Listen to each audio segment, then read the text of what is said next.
এইটা দেখে আমার কান্না পাচ্ছে। এই জিনিসটা যদি আজকে তোমাদের না জানাই তাহলে সকল ধান চাষির খুব ক্ষতি হয়ে যাবে, সব ধান ধ্বংস হয়ে যাবে। এইখানে কটা গাছে একচেটিয়া ধান গাছগুলো মরকা রোগ লেগে গেছে। কি হয়েছে দেখবে? এই দেখো ধান গাছগুলো ঠুটো হয়ে গেছে, শুকিয়ে গেছে। পাশের গাছগুলো দেখো কত স্বাস্থ্যবান। শুধু এইখানটা নয়, ওইখানটা দেখো, তার পাশে ওইখানটা দেখো, একচেটিয়া জায়গা জুড়ে ধান গাছগুলো মরে যাচ্ছে। এই এত বড় জমিতে প্রায় 90% ধান স্বাস্থ্যবান আছে, সুন্দর আছে, কিন্তু এইটুকু অংশ এই রকম ধান গাছগুলো মরে গেল কেন? আমি স্নেহাশিস সবাই চাষি ইউটিউব চ্যানেলের মঞ্চতে আপনাদের সবাইকে স্বাগত। আজকের ভিডিওতে আমি দেখাবো এই যে ধান গাছগুলো এমন দুরবস্থা কেন হলো, কিভাবে এর প্রতিকার করব, কোন কোন সময়ে প্রতিকার করলে এমনটা হতো না। এই অবস্থার জন্য আমি সার ব্যবহার করব না কীটনাশক ব্যবহার করব, সম্পূর্ণ তথ্য এই ভিডিওতে আমি তুলে ধরব।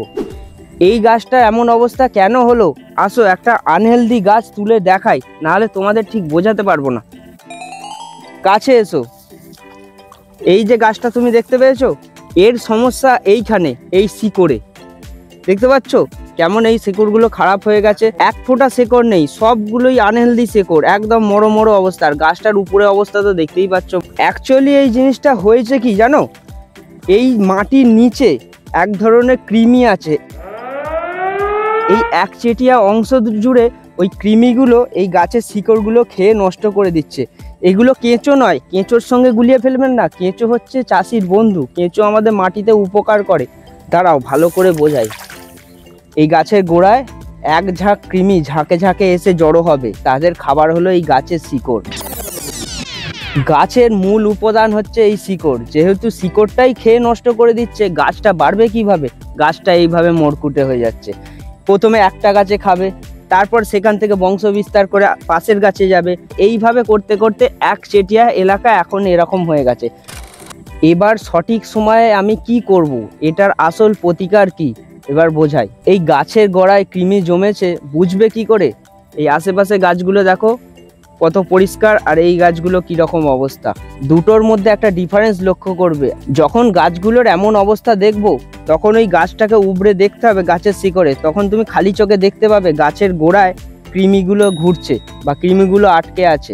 তখনই সঠিক সময়ে এটার প্রতিকার বা ব্যবস্থা কি নেবে এবার শোনো। যেহেতু এটা মাটির নিচের সমস্যা, গাছের উপরে বা পাতায় স্প্রে করে কোনো কাজ হবে না। এটার থেকে প্রতিকার পেতে আমাকে মাটির গোড়ায় যেতে হবে। আমি ব্যবহার করব ইউকোভটেরা। মার্কেটে তুমি ইউকোভটেরা না পেলে সেম কম্পোনেন্টের অন্য ওষুধও পেয়ে যাবে।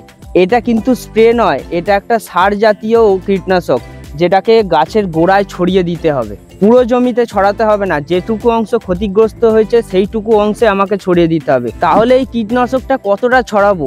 বেশি নয়, যেমন জমিতে সার ছড়াও তেমনই গাছের গোড়ায় ছড়িয়ে দিতে হবে। এই সার জাতীয় কীটনাশক ছড়ানোর পর 1 সপ্তাহ পরেই তুমি দেখতে পাবে গাছের মধ্যে নতুন পাতা বের হচ্ছে। তার মানে তখনই বোঝা যাবে গাছের শিকড়গুলো নতুন জন্মেছে এবং পাতা শীষ ছাড়ছে। এবার সবাই বলবে আমি তো সবই জানি, তাহলে এই জায়গাটার অবস্থাটা এমন হলো কেন? কারণ আমি সঠিক সময়ে এই সারটা প্রয়োগ করতে পারিনি। আসলে যখন কিছুদিন আগে গাছগুলো একটু অল্প নিস্তেজ হয়েছিল, আমি ভেবেছিলাম হয়তো গাছগুলো 2 দিন পর ঠিক হয়ে যাবে, আমি ইগনোর করেছিলাম। কিন্তু তোমরা এই ভুল করো না। এই যখনই গাছ একটু নিস্তেজ হয়ে পড়বে, তখনই গাছটাকে উবড়ে আগে শিকড়গুলো লক্ষ্য করবে, শিকড়ের মধ্যে কোনো কৃমি জাতীয় বা কেঁচো জাতীয় কিছু আছে কিনা। যদি থাকে তাহলে অবশ্যই ইউকোভটেরা বা অন্যান্য কম্পোনেন্টের ওষুধ গাছের গোড়ায় ছড়িয়ে দেবে, তাহলে আর এই পরিস্থিতি তোমাদের তৈরি হবে না। আজকে আমার এই ভুলটা হয়েছিল বলেই তোমাদের কাছে এই সম্পূর্ণ তথ্যটা তুলে দিতে পেরেছি। মানুষ ভুল থেকেই শেখে, আমার একটা ভুলের জন্য আমি শিখেছি আর তোমাদেরও শেখাতে পারছি। এই মুহূর্তে আমার দেরি হওয়া সত্ত্বেও আমি এই গাছের গোড়াতে ওই ইউকোভটেরা ছড়িয়ে দিয়েছি। অন্যান্য গাছের থেকে দেখো ওই গাছে ধানের শীষ এসে গেছে। যেহেতু এই গাছগুলো এখনো খারাপ অবস্থা, এই গাছগুলো শেকড় গজিয়ে নতুন করে গাছ হয়ে শীষ হয়ে এর সঙ্গে তাল মিলিয়ে উঠতে পারবে না। তাই ওর মতো আমি এই গাছ থেকে ধানের আশা করতে পারি না। হয়তো ফসল কম হবে, তবু হবে।